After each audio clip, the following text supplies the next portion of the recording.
میرے والد صاحب ایک جملہ کہا کرتے تھے رحمت اللہ تعالی علیہ، فرماتے تھے تلوار کی پہنچ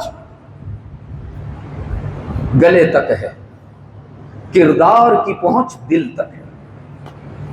اگر آپ کسی کے دل میں اپنا جگہ بنانا چاہتے ہیں، اگر آپ کسی کی دعاؤں میں اپنا حصہ ڈالنا چاہتے ہیں، اگر آپ کسی کی تنہائیوں میں خیر کے جذبے سے یاد رہنا چاہتے ہیں، تو پھر اخلاق حسنہ کو اپنا کر سکتے ہیں۔ پھر گالم گلوچ سے، طعنہ زنی سے، مار کٹائی سے، منتقم مزاجی سے کبھی نہیں کر سکتے۔ حضور اکرم صلی اللہ علیہ وسلم کے بارے میں آتا ہے کہ آپ صلی اللہ علیہ وسلم نے کبھی اپنی ذات کے لیے کسی سے انتقام نہیں لیا۔ حضرت انس رضی اللہ تعالیٰ عنہ فرماتے ہیں 10 سال میں نے گزارے ہیں نبی کی خدمت میں، ان 10 سالوں میں کبھی ایک دفعہ بھی میرے آقا نے مجھے ڈانٹا نہیں۔ ڈانٹنا تو دور کی بات ہے، میرے کسی کام پر تنقید نہیں فرمائی، ارے تم نے ایسا کیوں کیا؟ اگر میں کسی کام کرنے میں لیٹ ہو گیا، تاخیر ہو گئی، تو بھی مجھے نہیں ڈانٹا کہ تم نے یہ کام کیوں نہیں کیا۔ میرے عزیز دوستو، یہ اخلاق ہمیں اپنانے ہیں۔ انما بعثت لاتمم مکارم الاخلاق۔ اس میں کوئی شک نہیں کہ ہمارے آقا کا حسن و جمال بھی بے مثال ہے، وہ تو حسان نے بہت پہلے ہی بتا دیا تھا۔ فرمایا وَأَحْسَنُ مِنْكَ لَمْ تَرَ قَطُّ عَيْنِي وَأَجْمَلُ مِنْكَ لَمْ تَلِدِ النِّسَاءُ۔ یہ پہلے 2 مصرے ہیں اس رباعی کے جو حضرت حسان کی بہت مشہور ہے پورے عالم میں۔ اس میں 2 الفاظ استعمال ہیں، حسن اور جمال، کہ اللہ کے نبی آپ جیسا حسین کائنات میں کوئی اور ہے ہی نہیں۔ عربی لغت کے اعتبار سے حسن کہا جاتا ہے ظاہری سراپا کے باکمال ہونے، بالوں کا حسن، ماتھے کا حسن، رنگ کا حسن، دانتوں کا حسن، پیشانی کا حسن، سینے کا حسن، ہاتھوں کی انگلیوں کا حسن، بازوؤں کا حسن، کندھوں کا حسن، چال کا حسن، اس کو عربی میں حسن کا کہا جاتا ہے لفظ۔ اور جمال عربی میں استعمال کیا جاتا ہے خاندانی نسبت اور خاندانی شرافت اور خاندانی عظمت اور عزت کو جمال کے لفظ سے تعبیر کیا جاتا ہے۔ گویا حسان ابن ثابت فرما رہے ہیں میرے نبی آپ کا ظاہری سراپا دیکھیں تو بھی آپ جیسا کوئی نہیں، آپ کا خاندانی نسب دیکھیں تو بھی آپ جیسا کوئی نہیں۔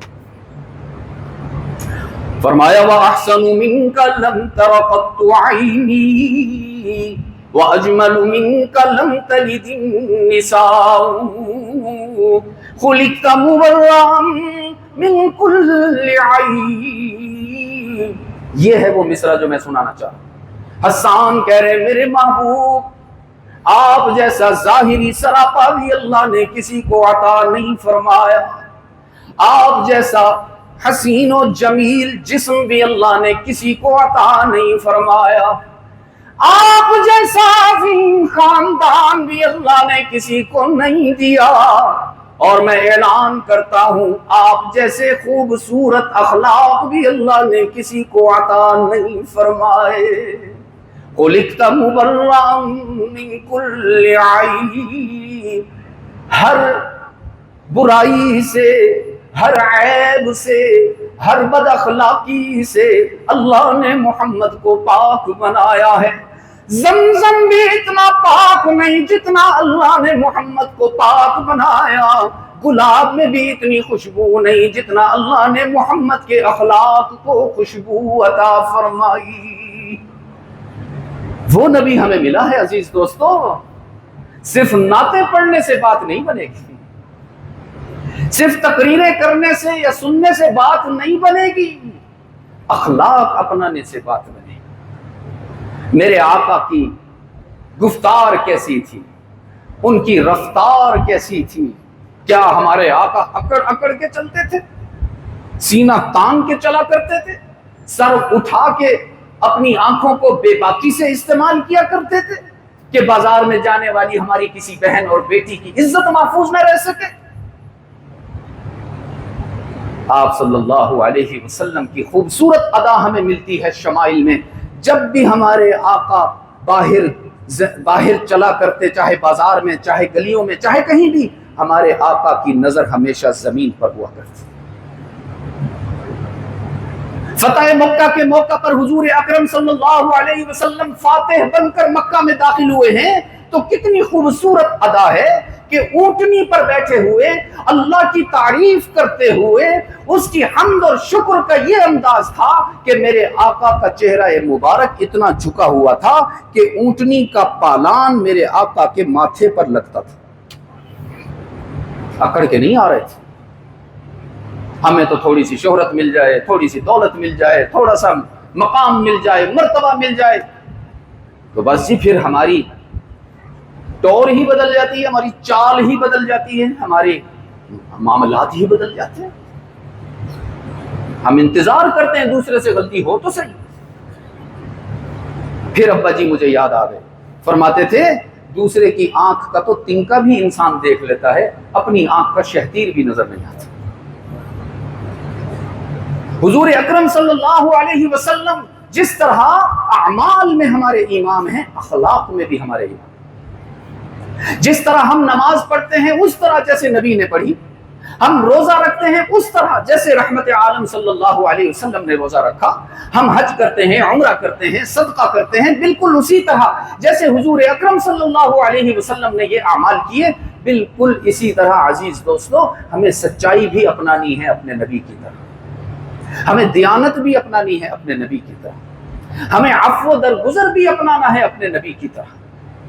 آج شیطان نے ہمیں اس دھوکے میں مبتلا کیا ہوا ہے کہ بس نبی کی تعریف کرتے رہو، زبانی نعرے بھی لگاتے رہو، جھنڈے بھی لہراتے رہو، بیج بھی لگاتے رہو، خاص قسم کی پگڑی بھی پہنتے رہو، گلے کے اندر پٹکا بھی ڈالتے رہو، شلوار ٹخنوں سے اوپر رکھ لو، نماز بھی پڑھ لیا کرو، داڑھی بھی رکھ لیا کرو، ہاں باقی جب رشوت لینے کا ٹائم آئے تو پھر تم سے آگے کوئی نہیں ہونا چاہیے، جب کسی کا حق مارنے کا وقت آئے پھر تمہیں سب سے آگے ہونا چاہیے، بہنوں بیٹیوں کو جائیداد میں حصہ نہ دینے کی بات آئے تو تمہیں سب سے آگے ہونا چاہیے، رواج پر چلتے ہوئے سنت کو چھوڑنے کا ٹائم آئے تو تمہیں سب سے آگے ہونا چاہیے۔ یہ شیطانی تعلیمات ہیں۔ آج میں بھی اسی معاشرے میں رہتا ہوں جس میں آپ رہتے ہیں۔ آپ مجھے بتائیے کہیں کسی محکمے میں ہمارا کام پھنس جائے تو اب تو اتنے بے دید ہو چکے ہیں لوگ کہ خاص واضح طور پر بتا دیتے ہیں بھائی اتنا خرچہ دے دیں آپ کا کام ہو جائے۔ یہ کون سے نبی کے اخلاق ہیں؟ یہ کون سی شریعت کا قانون ہے کہ کسی مجبور آدمی جو اپنا حق لینے کے لیے آیا بیٹھا ہو آپ اس سے رشوت مانگ رہے ہو؟ یہ پیسہ نہیں ہوتا، رب کعبہ کی قسم جہنم کے انگارے ہوتے ہیں۔ اور میں منبر رسول پر بیٹھ کر کہہ رہا ہوں ایسے حرام کھانے والوں کی اولادوں کو ہم نے کبھی عزت پاتے نہیں دیکھا۔ بہت سارے واقعات ہیں، میں چونکہ ایسے منصب پر ہوتا ہوں کہ میں اپنی زبان نہیں کھول سکتا، بہت تڑپتے دیکھتے ہیں، بہت روتا دیکھتے ہیں ایسے لوگ، اولادیں برباد ہوتی دیکھی ہم نے۔ اولاد، میں کہا کرتا ہوں انسان کا سب سے قیمتی اثاثہ ہوتا ہے اولاد۔ مال اور دولت سے انسان اتنا پیار نہیں کرتا جتنی اولاد سے پیار کرتا ہے، اس لیے حق تعالیٰ پھر ان کو تکلیف بھی اسی نعمت سے دیتا ہے جس سے وہ سب سے زیادہ پیار کرتا ہے۔ اخلاق سیکھیے نبی کو۔ یہ ہے ربیع الاول جو آنے والا ہے انشاءاللہ اگلے مہینے سے۔ ابھی سفر کا مہینہ چل رہا ہے، ممکن ہے کہ آئندہ جمعہ ہمارا ربیع الاول میں ہو۔ اس ربیع الاول کے آنے سے پہلے یہ نیت کیجئے کہ انشاءاللہ اب کی دفعہ ہم نے نبی کے اخلاق کو اپنانا۔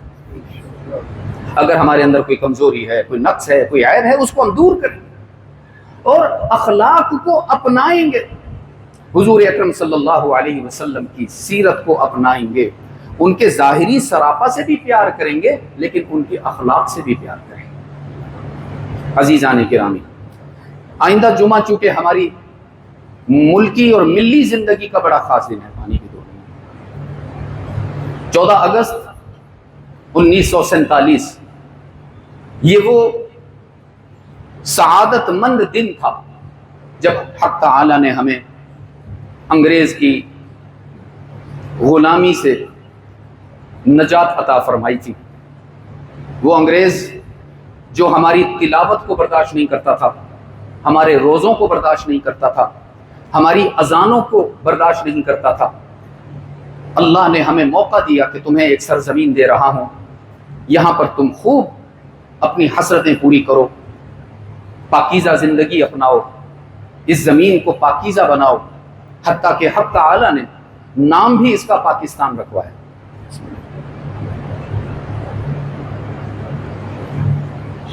تو یہ جو شیطان ہے، بالخصوص اپنے نوجوانوں سے کہنا چاہتا ہوں، کچھ دوست ہمیں کہتے ہیں جی اللہ تو نظر ہی نہیں آتا، میں کہتا ہوں شیطان تو کم وقت ہر قدم پہ نظر آتا ہے، اللہ ہی نہیں نظر آتا۔ فارسی کا ایک شعر، اچھا خیر وقت زیادہ ہو جائے گا، دیکھیے 14 اگست کا دن باجے بجانے کے لیے نہیں ہے، 14 اگست کا دن بے حیائی کے لیے نہیں ہے، 14 اگست کا دن اللہ کو ناراض کرنے کے لیے نہیں ہے، 14 اگست کا دن ہے کہ اس روز آپ دن کی ابتدا نماز فجر سے کیجیے، پھر سورہ یاسین پڑھیے۔ وہ تمام شہداء جنہوں نے ملک پاکستان کی تخلیق میں اپنی جان قربان کی، ان کو کم از کم سورہ یاسین پڑھ کر اِیصال ثواب کیجیے، پھر اشراق کے وقت میں 2 نفل شکرانے کے پڑھیے کہ الہ العالمین تو نے ہمیں یہ وطن عطا فرمایا۔ یہ ہیں وہ اعمال جو اس دن کرنے چاہیے، نہ یہ کہ ہم جو کچھ کر رہی ہے ہماری قوم، ہمارے بچوں کو تو پتہ ہی نہیں کہ کرنا کیا ہوتا ہے، ماں باپ ہی نہیں بتا رہے۔